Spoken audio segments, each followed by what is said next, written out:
Selamat datang kembali. Hari ini kita mau bahas tuntas nih satu bab spesifik ya kan dari buku Karen Armstrong, Sejarah Singkat Mitos. Bab 7, Transformasi Besar Barat. Ini rentang waktunya lumayan panjang dari sekitar tahun 1500 sampai 2000. Periode ini kan perubahan besar-besaran ya di Eropa, terus nyebar ke Amerika Utara. Penggeraknya itu Logos Nalar, sains teknologi. Ya ini yang melahirkan dunia modern kita sekarang. Hebat sih, pencapaiannya nggak bisa dipungkiri. Tapi nah ini dia, sumber ini bilang ada sisi lainnya. Mitos atau cara pikir mitologis malah jadi mundur. Jadi bukan cuma sains maju, tapi kerangka makna itu kayak sengaja dibongkar gitu. Ninggalin ya semacam kekosongan. Persis, persis. Bab ini nunjukin gimana uniknya peradaban barat modern. Jadi ini peradaban pertama yang nggak lagi tergantung sama surplus pertanian. Gantinya, replikasi teknologi terus-menerus sama reinvestasi modal. Ini memang bikin masyarakat lebih bebas dari banyak batasan lama. Tapi ya itu, secara fundamental mengubah cara manusia lihat diri sendiri dan alam semesta. Nanti kita lihat deh gimana naiknya logos ini barengan atau bahkan mungkin jadi penyebab pudarnya mitologi. Oke, jadi pertanyaan gedenya nih, dampaknya apa sih dari pergeseran besar ini? Apa yang kita dapat, tapi apa juga yang mungkin hilang ya waktu logos jadi dominan gini atas mitos. Ayo kita bedah bareng sumber Anda ini. Oke, kita mulai dari dasarnya dulu deh. Sumber ini kan bilang modernitas barat itu anak logos. Maksudnya gimana tuh? Secara praktisnya di kehidupan orang zaman itu.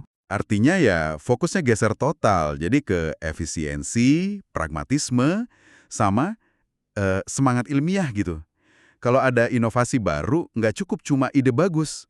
Harus bisa dibuktiin secara rasional, bisa diuji, terus cocok sama fakta di luar sana yang bisa dilihat.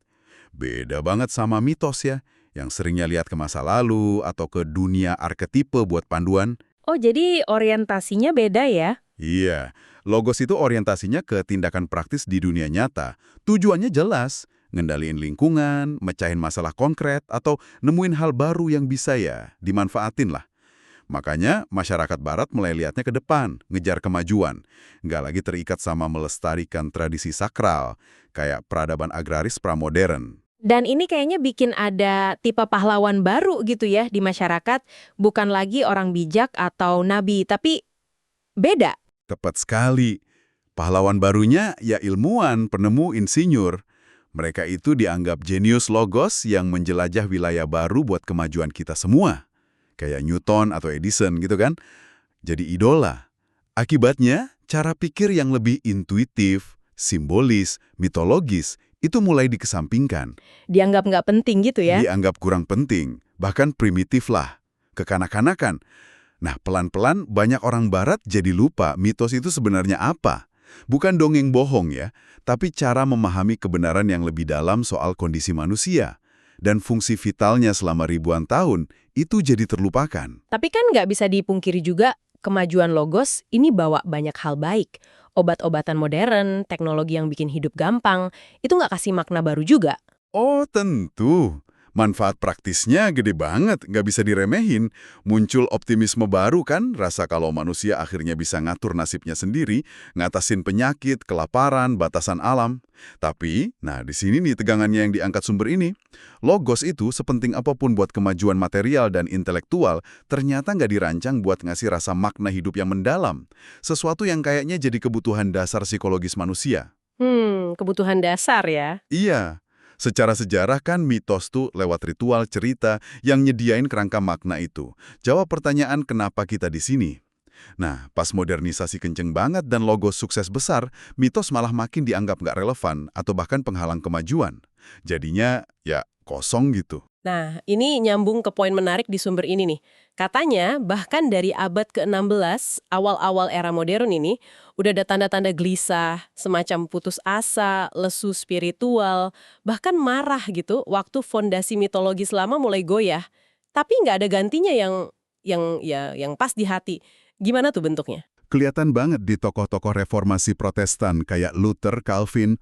Sumber ini menafsirkan sebagian teologi mereka itu sebagai respons atas rasa cemas eksistensial, rasa nggak berdaya di hadapan Tuhan yang rasanya makin jauh, nggak bisa dijangkau secara pribadi. Tapi ironisnya, kekristenan hasil reformasi mereka yang nekanin iman individu dan teks malah nunjukin ciri-ciri permusuhan semangat modern awal ke kesadaran mitis tradisional. Contohnya gimana tuh? Misalnya, pemisahan simbol sama realitas. Dulu kan, simbol itu seringnya ikut serta dalam realitas yang diwakilinya. Buat banyak reformis, simbol ya cuma tanda.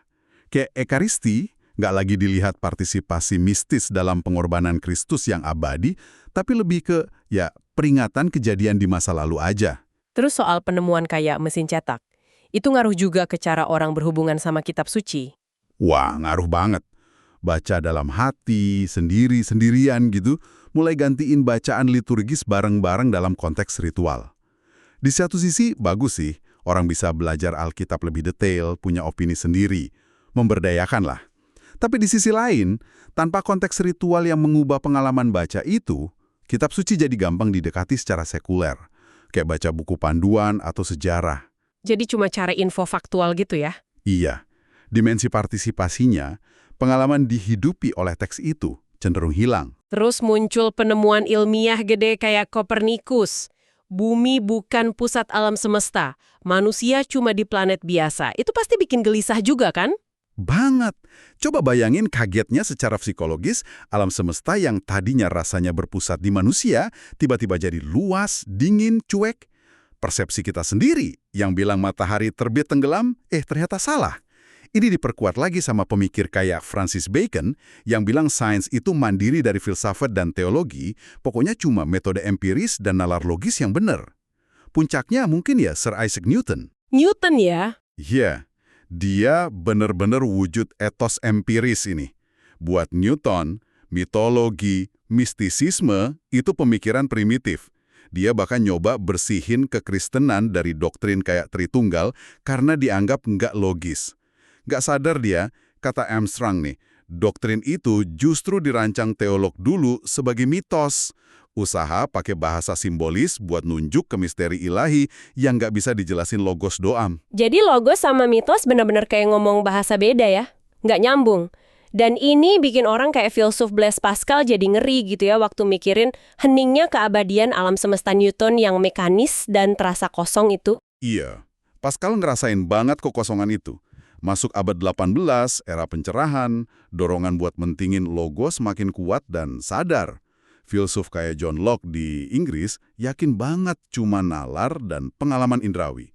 Logos murni gitu, yang bisa bawa manusia ke kebenaran. Mereka usaha keras bersihin agama dari semua misteri, ritual, mitos yang dianggap sisa takhayul irasional. Tapi, nah di sini nih kata Armstrong kesalahan fatalnya. Mereka mulai tafsirin mitos pakai kacamata logos. Maksudnya gimana? Cerita-cerita mitos itu diperlakukan kayak klaim faktual soal sejarah atau sains.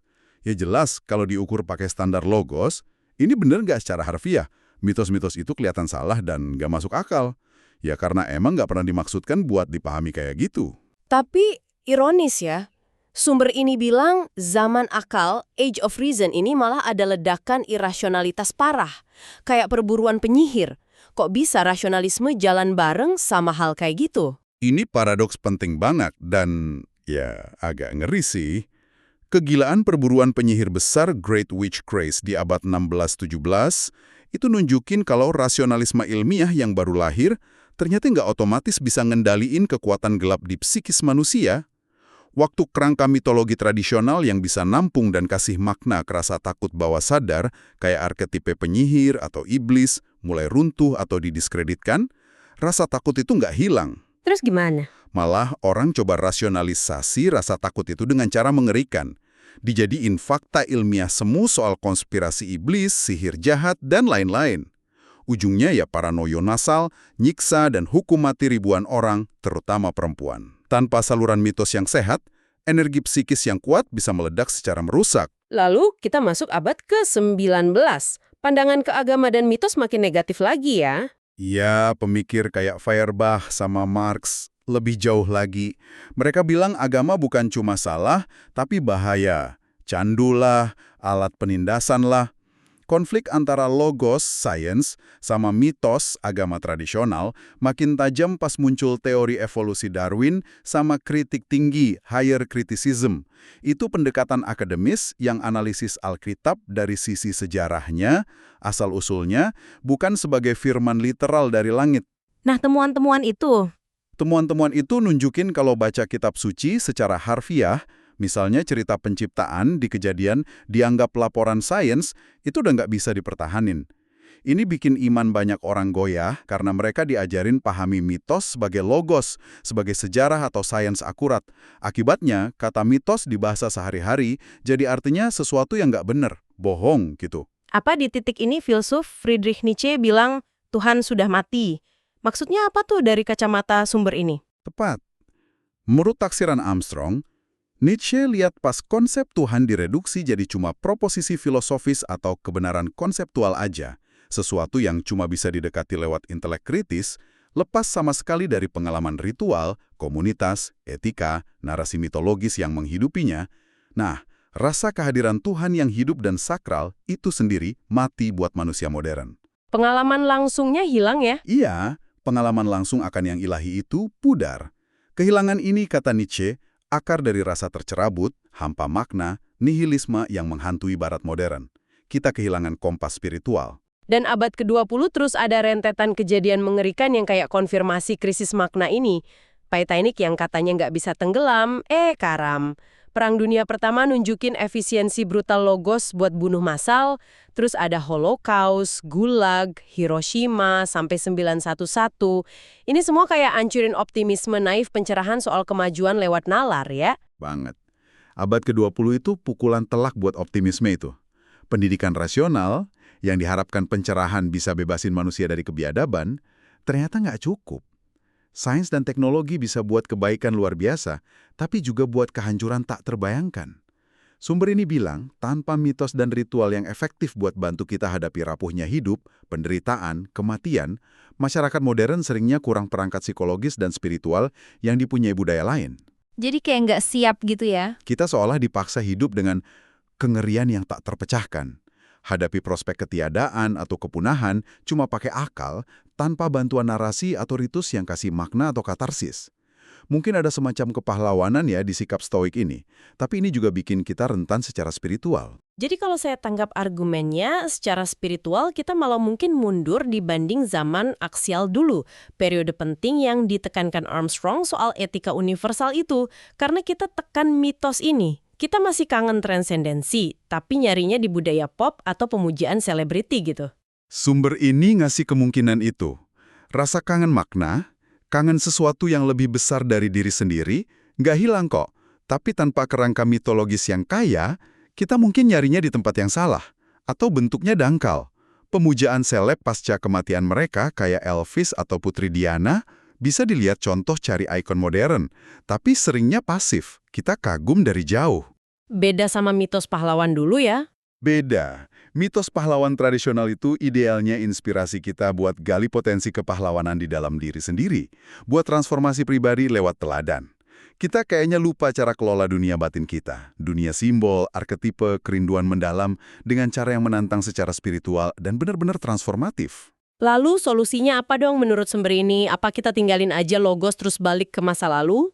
Bukan itu tujuannya. Nggak bisa dan nggak seharusnya ninggalin capaian logos. Langkah pertama justru buang pandangan abad 19 yang rendahin mitos sebagai salah atau inferior. Manusia itu intinya makhluk pembuat makna, homo mythicus. Masalahnya bukan di mitosnya, tapi di kualitas mitos yang kita anut. Maksudnya kualitas gimana? Mitos-mitos modern yang destruktif, basisnya ras, nasionalisme sempit, ideologi totaliter, itu jelas bahaya. Kenapa? Karena gagal penuhi kriteria etis universal zaman aksial. Nggak dijiwai welas asih, compassion, nggak hormat kesakralan semua kehidupan, malah ninggiin satu kelompok dengan jelekin yang lain. Dan logos aja, nalar aja, sering nggak cukup kuat lawan mitos buruk ini. Karena nalar nggak nyampe ke akar emosi dan psikologis tempat mitos bekerja. Jadi kita butuhnya bukan nolak mitos, tapi cari atau ciptain mitos baru yang lebih baik. Mitos yang bantu kita nyambung sama semua manusia, gitu. Yang nekenin lagi welas asih, yang sering dianggap nggak produktif. mitos yang bantu kita lihat bumi ini sakral lagi, bukan cuma sumber daya. Persis. Armstrong bilang perlu semacam revolusi spiritual buat imbangin kejeniusan teknologi kita kalau mau selamatkan planet ini dari krisis ekologi dan konflik. Nah, bagian menariknya, sumber ini nunjuk ke peran potensial seniman dan penulis pujangga modern kita yang mungkin secara intuitif udah masuk ke kosongan spiritual ini, coba suntikin lagi kearifan mitologis lewat karya mereka. Contohnya gimana tuh? Karya seni bisa jadi kayak mitos gitu? Sumber ini nyebut beberapa. Penyair T.S. Eliot di The Wasteland gambarin lanskap spiritual barat yang gersang, pecah-pecah, tumpukan gambar-gambar rusak. Tapi juga kasih sinyal kalau pecahan mitologi masa lalu, "These fragments I have shored against my ruins," bisa jadi pegangan. Atau lukisan Guernica Picasso, itu kan bukan cuma laporan perang, tapi ikon penderitaan universal modern, Pieta Secular gitu, nyatuin derita manusia dan hewan jadi seruan abadi lawan kebrutalan. Kalau novel gimana? Bisa novel yang seringnya fokus ke realitas sekuler, ambil peran mitos tradisional? Armstrong bilang bisa. Bahkan di mitos kuno, dewa-dewi seringnya fungsi sebagai cara pahami kondisi manusia. Novel modern kan juga bergulat sama masalah abadi manusia. Cari makna, cinta, kehilangan, pengkhianatan, perjuangan moral, kematian. Novel bisa nunjukin ada dimensi sakral di pengalaman manusia biasa, kita lebih dari sekedar materi. Banyak novelis sadar atau nggak sadar pakai struktur dan tema mitos universal. Perjalanan pahlawan, inisiasi, cari cawan suci, turun ke dunia bawah. Ada contoh spesifik nggak gimana novelis modern pakai kerangka mitos buat bahas kondisi modern? Ada sumber ini nyorot beberapa. Misalnya, James Joyce di Ulysses itu jelas banget pakai kerangka Odyssey buat sorot dan kadang nyindir kehidupan sehari-hari di Dublin modern. George Orwell di 1984 ciptain mitos distopia modern yang kuat banget sampai bahasanya Big Brother, Newspeak, masuk ke kesadaran kita jadi peringatan abadi. Atau lihat karya Malcolm Lowry, Under the Volcano. Oh, yang itu ya? Iya, latarnya Hari Orang Mati di Meksiko. Novel ini jelajahi hubungan hidup-mati, keindahan sama neraka pribadi.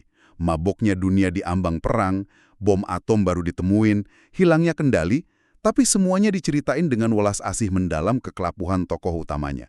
Nggak kasih jawaban gampang, tapi ngajak kita renungin misteri hidup. Jadi pengalaman baca novel yang dalam itu bisa jadi semacam meditasi ya? Atau bahkan ritual inisiasi pribadi di dunia modern ya? Bawa kita ke dunia lain, paksa kita empati sama orang beda, perluas pemahaman soal kemanusiaan dan potensialnya ngubah kita.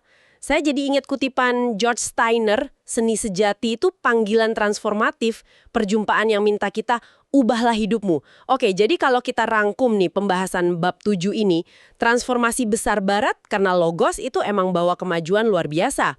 Tapi barengan sama itu, dia cenderung pinggirin dan remehin mitos, ninggalin semacam kekosongan makna dan spiritual yang masih kita rasain. Solusinya bukan balik ke masa lalu, tapi pahami lagi fungsi vital mitos dan mungkin cari cara baru buat gabunginnya sama logos di zaman kita. Betul sekali. Dan kayak yang dibilang sumber Anda ini, seni dan sastra mungkin nawarin salah satu jalan paling bagus buat itu.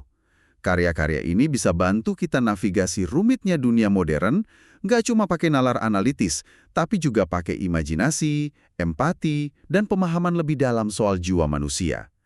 Bisa ngingetin kita ke dimensi sakral hidup yang mungkin kelewat dalam kesibukan pragmatis kita. Wah, ini jelas ninggalin kita pertanyaan buat direnungin ya, pemikiran penutup yang kuat dari materi ini.